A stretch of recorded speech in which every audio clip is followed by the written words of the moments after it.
சொல்லவில்லை, அல்லது பெருமை புகழ் பதவி வேண்டும் என்பதற்காக வேண்டி தமிழ்நாடு முஸ்லீம் முன்னேற்ற கழகத்தில் யாரும் பணியாற்றி கொண்டிருக்கவில்லை. தமிழகத்தில் 1980களில் தமிழக கிராமத்தில் தலித் மக்கள் இஸ்லாத்தை நோக்கி வரக்கூடிய அந்த சூழ்நிலையில் அந்த கிராமங்களில் உள்ள நிலைமை என்னவென்றால், இஸ்லாத்தை பிரச்சாரம் செய்தவர்கள் கேள்வி கணக்கு கேட்கப்படாமல் நாட்கணக்கில் போலீஸ் ஸ்டேஷனில் உட்கார்ந்துருந்தாங்க, கைது செய்யப்பட்டு சட்டவிரோதமான காவலில் இருந்தாங்க. இஸ்லாத்தை ஏற்றுக்கொண்ட முகமது அலி ஜின்னா, முகமது காலிது போன்றவர்கள் கூரியூர் கிராமத்தைச் சேர்ந்தவர்கள் சங்கிலியால் பிணைக்கப்பட்டு தெரு தெருவாக இழுத்து செல்லப்பட்டார்கள் எம்ஜிஆரனுடைய ஆட்சியில். ஏன், என்ன காரணம்? அப்போ இது போன்ற அநீதிகளை அக்கிரமங்களை வலிமையாக எதிர்த்து குரல் கொடுக்கக்கூடிய ஒரு அமைப்பு கூட தமிழ்நாட்டில் கிடையாது. அனலம் பெருமானா ஸல்லல்லாஹு அலைஹி வஸல்லம் அவர்கள் ஒரு நபிமொழியில் சொல்கிறாங்க, மன் ரா முன்கரன் ஃபயுகையிரு பியதிஹி ஃபஇல்லம் யஸ்ததி வபிலிசானிஹி வஇல்லம் யஸ்ததி வபிகல்பிஹி வஹுவ அல்அஃபுல் ஈமான் என்று குறிப்பிடுகின்றார்கள். என்ன சொல்கிறாங்க? நீங்கள் ஒரு தீமையை கண்டால் அதனை உங்கள் கரங்களால் தடுக்க வேண்டும், அது ஏலாவிட்டால் நாவினால் தடுக்க வேண்டும், அதுவும் ஏலாவிட்டால் மனதளவிலாவது தடுக்க வேண்டும், அதுதான் ஈமானுடைய கடைசி தரம் நிலைமை என்று அனலம் பெருமானா ஸல்லல்லாஹு அலைஹி வஸல்லம் அவர்கள் குறிப்பிடுகின்றார்கள். அல்ஹம்துலில்லாஹ், அந்த காலகட்டத்தில் மனசளவில் தான் இந்த மாதிரியான அக்கிரமம் நடந்துச்சேன்னு நம்ம எண்ணிட்டு இருந்தோம். இப்போ அல்லாஹ்வுடைய பெருங்கிருபையினால் தமிழ்நாடு முஸ்லீம் முன்னேற்ற கழகம் உருவாகின பிறகு அதற்கு ஒரு படி மேலே வந்திருக்கின்றோம். அந்த அநீதி மிகுந்த அந்த ஆட்சியாளனுக்கு முன்னால் நீ செய்வது தவறு என்று சொல்வதுதான் ஜிஹாதிலே தலை சிறந்த ஜிஹாத் என்று நபிகள் நாயகம் ஸல்லல்லாஹு அலைஹி வஸல்லம் அவர்கள் குறிப்பிட்டார்கள் அல்லவா? அந்த அடிப்படையில் இப்போ தமிழகத்தினுடைய மூளை முடுக்குகளில் லா இலாஹ இல்லல்லாஹ் முஹம்மது ரசூலுல்லாஹ் என்ற கலிமாவை சொன்ன ஒரு முஸ்லீமுக்கு ஏதாவது ஒரு தீங்கு ஏற்பட்டால் தமிழ்நாடு முஸ்லிம் முன்னேற்ற கழகம் குரல் எழுப்பும், வலிமையாக குரல் எழுப்பும் என்கின்ற நிலையை அல்லாஹ்வினுடைய பெருங்கிருபையினால் இங்கே தினந்தோறும் நிலைநாட்டி கொண்டிருக்கின்றோம். இன்று தமிழகத்தினுடைய பல்வேறு கிராமங்களில் இந்த தமிழ்நாடு முஸ்லிம் முன்னேற்ற கழகம் என்கின்ற இந்த அரணை அல்லாஹு தஆலா அமைத்திருப்பதின் காரணமாக இந்த இஸ்லாத்தினுடைய செய்தியை குக்கிராமங்களுக்கு எடுத்து செல்கின்றோம்.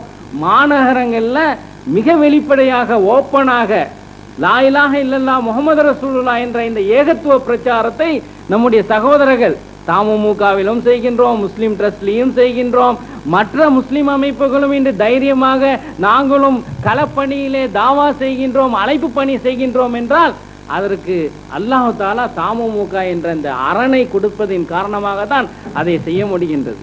இன்று கூரியூரிலே 1980 இறந்து போன அந்த மாவீரர் முகமது அலி ஜின்னாவையும் முகமது காலித் என்ற அந்த வழக்கறிஞரையும் எம்ஜிஆரனுடைய ஆட்சி தெரு தெருவாக இழுத்து போனதே, அதே போன்று சின்ன செட்டிக்குறிச்சியிலே சுலைமானை இழுத்து போக முடியுமா? இழுத்து போவதற்கு தமுமுக போன்ற இந்த அமைப்புகள் விடுமா என்றால் நிச்சயமாக இல்லை.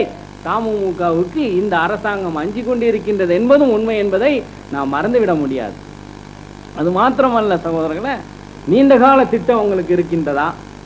தமுமுக என்னால ஏதோ ஒரு ஆங்கிலத்தில் சொல்றதா இருந்தால் ஏதோ ஒரு ஸ்டாப் கேப் அரேஞ்ச்மெண்ட் அப்படின்னு சொல்லுவாங்க, ஏதோ ஒரு தற்செயலாக தற்காலிக ஒரு இது என்று சொல்வார்கள். நீண்ட கால திட்டமெல்லாம் இல்லை அப்படிங்கிறாங்க. நீண்ட கால திட்டம் இருக்கின்றது. அதற்கான ஒரு சூழ்நிலைகளை வளர்ப்பதற்கான உருவாக்குவதற்கான அடிப்படை வேலைகளை அல்லாஹ்வுடைய பெருங்கிருபையினால தமுமுக செய்து கொண்டிருக்கின்றது. அந்த அடிப்படைகளில் என்ன, முஸ்லிம்களுடைய உரிமைகள் இந்த நாட்டில் இருக்கக்கூடிய அரசாங்கத்தாலும் இந்த நாட்டிலே வசிக்கக்கூடிய மற்ற மக்களாலும் முதலாவதாக ரெக்கக்னைஸ் பண்ணப்பட வேண்டும், அங்கீகரிக்கப்பட வேண்டும். அதற்கான வேலையை நம்ம செய்கிறோம். உதாரணமாக திருவண்ணாமலை மாவட்டம் செய்யாறு என்கின்ற கிராமம், அங்கே ஒரு பெரிய இஸ்லாமிய இயக்கங்கள் என்று சொல்லக்கூடிய எந்த அமைப்பும் அங்கே கிடையாது. அந்த இயக்கத்தில் என்னன்னா, அந்த கிராமத்தில் அந்த செய்யாறுங்கிற ஊரில் என்னன்னா ஒரு கபிரிஸ்தான் 1930 முதல் அங்கே இருக்கக்கூடிய முஸ்லீம்கள் கபிரிஸ்தானாக ஒரு இடத்தை பயன்படுத்தி வருகின்றார்கள். ஏராளமான முஸ்லீம்கள் வாழக்கூடிய பகுதி. ஆனால் அந்த கபிரிஸ்தானை என்ன செய்கிறாங்க, சில இந்துத்துவ பயங்கரவாதிகள் அங்கே புகுந்து முஸ்லீம்கள் அதனை கபிரிஸ்தானாக பயன்படுத்தக்கூடாது, அங்கே ஒரு பள்ளிக்கூடம் ஸ்கூல் கட்ட வேண்டும் என்று முயற்சி செய்கின்றார்கள். எந்த அளவுக்கு அவர்களுடைய முயற்சி போய்விட்டது என்றால், ஒவ்வொரு வாரம் ஒவ்வொரு முறையும் அந்த ஊரில் ஒரு முஸ்லீம் இறந்தால் சட்டம் ஒழுங்கு பிரச்சனை கிடக்கூடிய அளவுக்கு நிலைமை முற்றிவிட்டது. இதனுடைய உச்சக்கட்டமாக போலீஸ் பாதுகாவலுடன் ஜனாசாவை கொண்டு போய் கபிர்ஸ்தானில் அடக்கிட்டு வந்து நிம்மதியாக அந்த முஸ்லீம் வாழ முடியுமா என்றால் அதுவும் முடியாத அடிப்படையில் தஃபன் செய்யப்பட்ட அடக்கப்பட்ட ஒரு ஜனாசாவை, ஒரு முஸ்லீம் பெண்மணியினுடைய ஜனாசாவை வெளியில் எடுத்து அதிகாலையில் பெட்ரோல் ஊற்றி எரிக்கக்கூடிய ஒரு சம்பவம் நடக்கின்றது. எவ்வளோ பெரிய அநீதம், எவ்வளோ பெரிய அக்கிரமம்! இதனை தட்டி கேட்பதற்கு அந்த மக்கள், அந்த பகுதியில் இருக்கக்கூடிய மக்கள் என்ன செய்யணுங்கிறது புரியாமல் இருக்கின்றார்கள். இருக்கக்கூடிய பல அரசியல் கட்சிகளை, முஸ்லீம் அரசியல் கட்சிகளை எல்லாம் அணுகின்றார்கள். யாரும் அதற்கான சரியான பதிலை சொல்ல முடியவில்லை. இறுதியாக இந்த தமிழ்நாடு முஸ்லீம் முன்னேற்ற கழகம் என்கின்ற ஒரு அமைப்பு பல்வேறு போராட்டங்களை நடத்துவதாக நாம் செய்தித்தாள்கள் வழியாக கேள்விப்படுகின்றோமே, அவர்களிடம் போய் இதற்கு ஏதாவது அவர்களால் செய்ய முடியுமா என்று கேட்பதற்காக வேண்டி தமுமுக அலுவலகத்துக்கு கடைசியில் வர்றாங்க. அல்லாஹ்வுடைய பெருங்கிருபையினால் நாம் என்ன செய்தோம்? ஆகஸ்ட் 15ஆம் தேதி அந்த கபுருஸ்தானை சுற்றி காம்பவுண்ட் செவர் கெட்டக்கூடிய ஒரு இயக்கத்தை தமிழ்நாடு முஸ்லீம் முன்னேற்ற கழகம் நடத்தும் என்று அறிவித்தோம். தமிழகம் முழுவதிலிருந்து முஸ்லீம்கள் அங்கே வருவார்கள் என்று அறிவித்தோம். தமுமுக நிர்வாகிகளையும் அந்த ஊர் ஜமாத் தலைவர்களையும் அதுவரை ஏறெடுத்து பார்க்காத மாவட்ட நிர்வாகம், கலெக்டர் என்ன, எஸ்பி என்ன, மற்ற வருவாய்த்துறை அதிகாரிகள் என்ன, இந்த அறிவிப்புக்கு பிறகு இவர்கள் கலெக்டர் ஆபீஸிலும் எஸ்பி ஆபீஸிலும் மண்டி கிடப்பதற்கு மாற்றமாக இவர்களுடைய வீடுகளிலே அந்த உயர் அதிகாரிகள் வந்து மண்டியிட்டு சமாதானத்துக்கு வரக்கூடிய ஒரு சூழ்நிலை ஏற்பட்டு அந்த நிலைமை சரி செய்யப்பட்டது. அந்த மக்களுடைய உரிமை அங்கே நிலைநாட்டப்பட்டது என்பதை நாம் கவனிக்க வேண்டும். அருமை சகோதரர்களே, அது மாத்திரம் இல்லாமல் இதே போன்று, அதாவது இந்த நாட்டில் முஸ்லீம்களுக்கு உரிமை இருக்கின்றதா, முஸ்லீம்களுடைய உரிமைகள் அங்கீகரிக்கப்பட வேண்டும் என்பது ஒரு அடிப்படை பணி என்று சொன்னேன். அதில் ஒன்று என்னன்னா, நம்முடைய பள்ளிவாசல்கள், கபிரஸ்தான்கள் எல்லாம் பாதுகாக்கக்கூடிய ஒன்று. சென்னை கேளம்பாக்கத்தில், சென்னை புறநகரத்தில் கேளம்பாக்கத்தில் ஆக்கிரமிப்புகளை அகற்றுகின்றோம் என்ற அடிப்படையில் அங்கே இருக்கக்கூடிய ஒரு பள்ளிவாசலை இடிப்பதற்கு அதிகாரிகள் வந்து விட்டார்கள். நாளை காலை 9 மணிக்கு இந்த பள்ளிவாசல் இடிக்கப்படும் என்று அவர்களுக்கு அறிவிப்பு. எப்படிப்பட்ட பள்ளிவாசல் தெரியுமா? அந்த ஜமாத்தில் தமிழ்நாடு முஸ்லீம் முன்னேற்ற கழகம் போன்ற அமைப்புகளுக்கெல்லாம் இங்கே வேலை இல்லை, நீங்கள்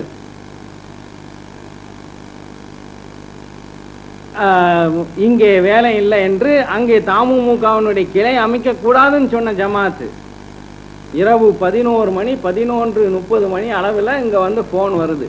நாளை காலை 9 மணிக்கு பள்ளிவாசலை இடிப்பதற்கு கலெக்டர் உத்தரவிட்டார். அதிரடி அமுதா என்று சொல்லப்படக்கூடிய அந்த துணை மாவட்ட ஆட்சித்தலைவர் தலைமையில் நாளைக்கு இடிக்க வர போகிறாங்க அப்படின்னு சொன்ன பிறகு தமுமுக தட்டி கேட்கின்றது, சுட்டி காட்டுகின்றது. இந்த அநீதி அக்கிரமத்தை நாங்கள் விடமாட்டோம் என்று முதலமைச்சருக்கு கடிதம் எழுதுகின்றது ஃபேக்ஸ் மூலமாக. அருமை சகோதரர்களை, மறுநாள் காலையில் என்ன நடக்கின்றது என்றால், காஞ்சி மாவட்ட ஆட்சித்தலைவர் அலுவலகத்திலிருந்து அவருடைய நேர்முக உதவியாளர் நம்முடைய அலுவலகத்துக்கு, தலைமையகத்துக்கு ஃபோன் செய்து, நாளை இந்த பள்ளிவாசல் சம்பந்தமாக அமைதி குழு பேச்சுவார்த்தை நடத்த வேண்டியது இருக்கின்றது, நீங்கள் அவசியம் வந்தாகணும், கலெக்டரும் வருவார் என்று சொன்னார்கள். நாம் சென்றோம், கலெக்டரும் வந்தார், பேசினோம். அதற்கு பிறகு அந்த பள்ளிவாசல், எந்த பள்ளிவாசலில் சின்ன சேதாரம் கூட, பள்ளிவாசல் என்று சொல்லப்படக்கூடிய அந்த பகுதியில் எந்த சேதாரமும் இல்லாமல் அங்கே அந்த பள்ளிவாசலினுடைய உரிமையும் அந்த நிலமும் அவர்களுக்கு சொந்தம் என்று நிலைநாட்டப்படக்கூடிய அளவுக்கு பேச்சுவார்த்தை முடித்துவிட்டு அந்த கலெக்டர் சொன்னார், தமிழகத்தில் இந்த மாவட்டத்தில் நான் ஆட்சித்தலைவராக வந்த பிறகு இந்த சப் கலெக்டர் அதிரடி அமுதா தலைமையில் நாங்கள் பல்வேறு இடங்களில் எங்கள் மாவட்டத்தில் ஆக்கிரமிப்புகளை அகற்றி இருக்கிறோம், எங்கேயுமே நான் போனது கிடையாது.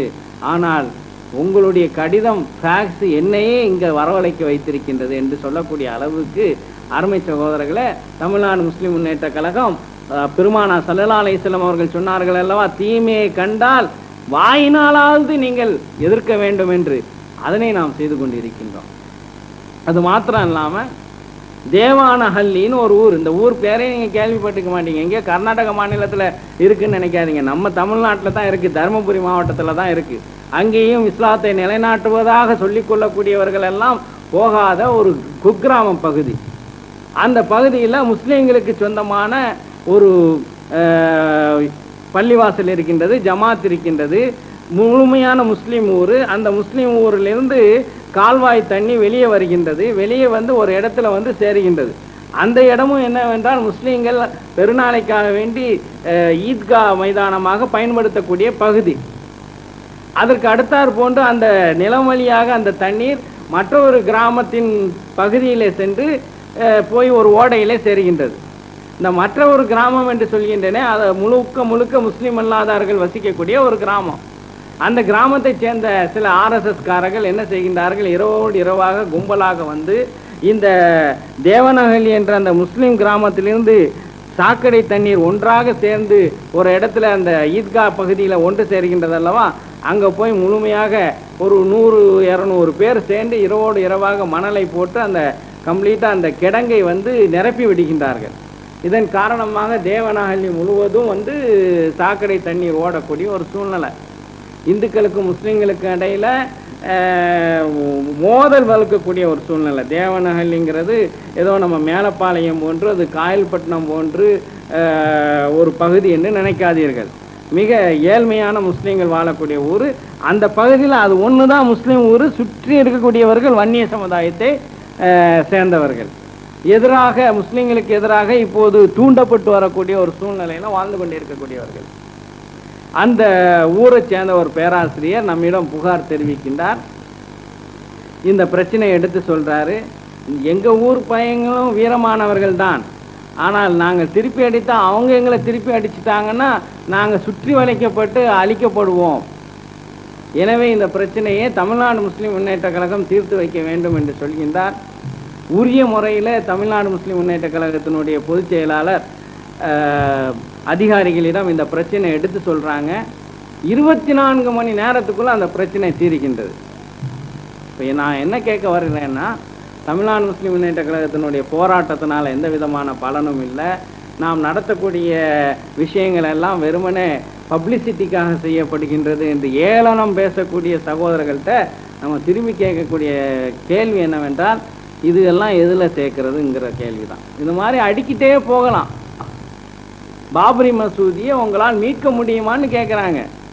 இன்று பாபரி மசூதி இடிக்கப்பட்ட அதே டிசம்பர் 6 யார் இடித்தாரோ அதே அத்வானி டிஸ்பியூட்டட் ஸ்ட்ரக்சர் என்று சொன்னவர் பாபரி மஸ்ஜித் என்று சொன்னாரே, அப்படிப்பட்ட ஒரு உத்வேகத்தை இந்தியா முழுவதும் ஏற்படுத்திய ஒரு சிறப்பை எல்லாம் வல்ல அல்லாஹு தஆலா தமிழ்நாடு முஸ்லிம் முன்னேற்ற கழகத்தின் மூலமாக தான் உருவாக்கினான் என்பதில் எந்த விதமான சந்தேகமும் இல்லை. இந்த ஆண்டு பாபரி மஸ்ஜித் இருக்கிறது அயோத்தியில், இங்கே மெட்ராஸில் போய் நீங்கள் ஊர்வலம் நடத்துறதோ அல்லது போராட்டம் நடத்துறதோ பலன் தருமா என்றால், இந்த ஆண்டு டிசம்பர் 6 என்ன ஆகிவிட்டது என்றால், இந்த முஸ்லீம்கள் சென்னையிலே முதல்வர் வீட்டின் முன்னால் நடத்திய அந்த முற்றுகை போராட்டம் இந்தியா முழுவதும் ஒரு உத்வேகத்தை, பாபரி மஸ்ஜித் ஒரு பர்னிங் டாபிக்காக, ஒரு மிக முக்கியமான ஒரு பிரச்சனையாக உருவாகுவதற்கு நம்முடைய போராட்டங்கள் உதவி இருக்கின்றன, மக்களுடைய கவனத்தை திருப்பி இருக்கின்றன என்பதில் எந்த சந்தேகமும் இல்லை.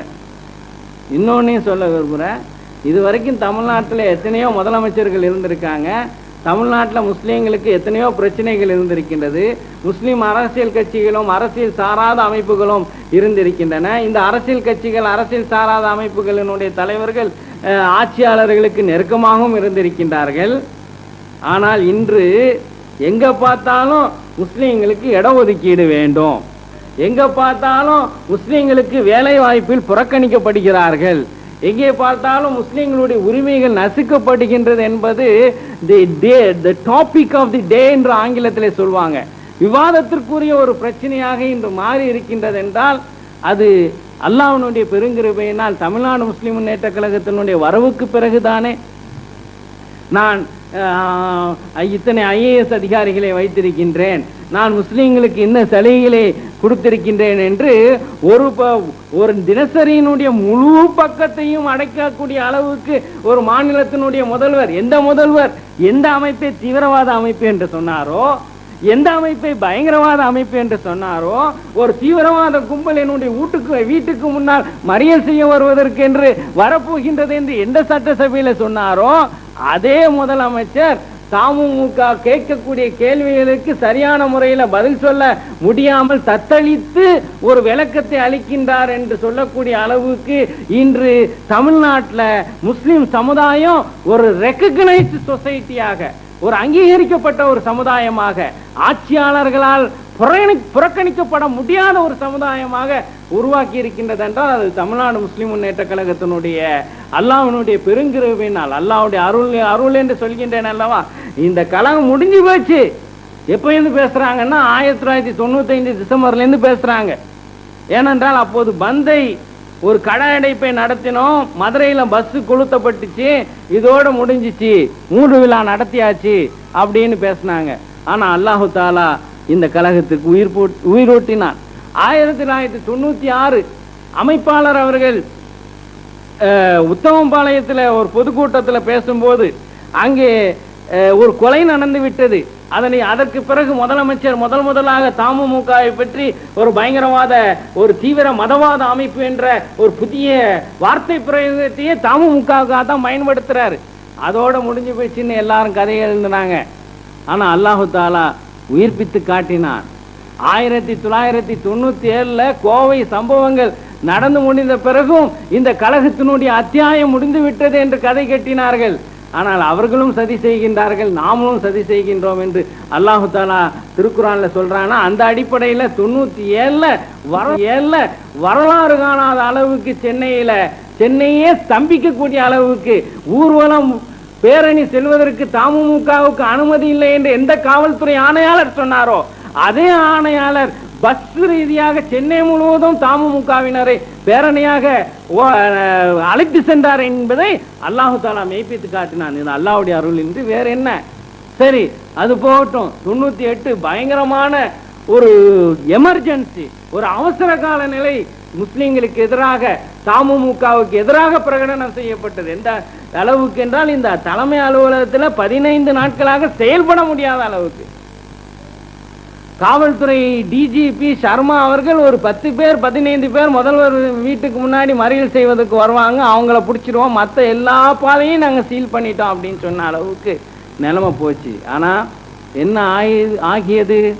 அல்லாஹ்வுடைய பெருங்கிருபையினால் இத்தனை பெரிய அரண்களையும் மீறி நம்முடைய சகோதரர்கள் வந்தார்கள் என்றால் இது அல்லாஹ்வினுடைய அருள் என்று வேற என்ன அருள்? இப்போவும் சில பேர் வளைகுடாவுக்கு அறிவிப்பு செய்கின்றார்களாம்.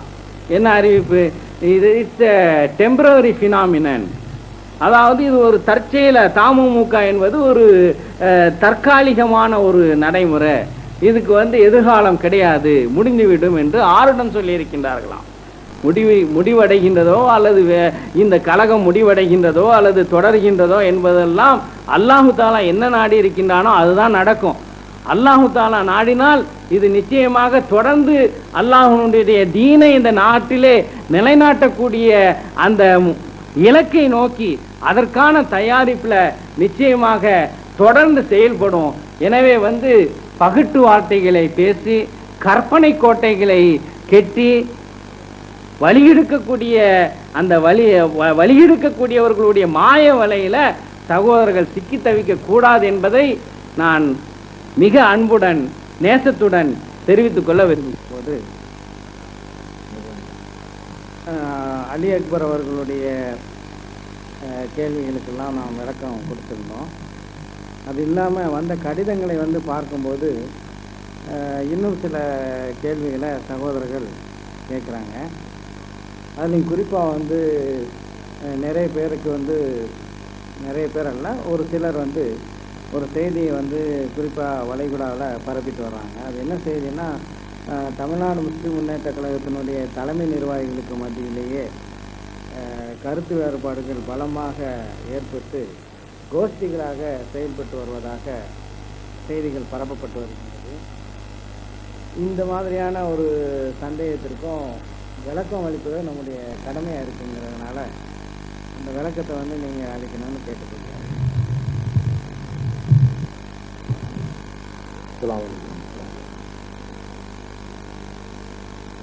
மாநில நிர்வாகிகளுக்கு மத்தியில்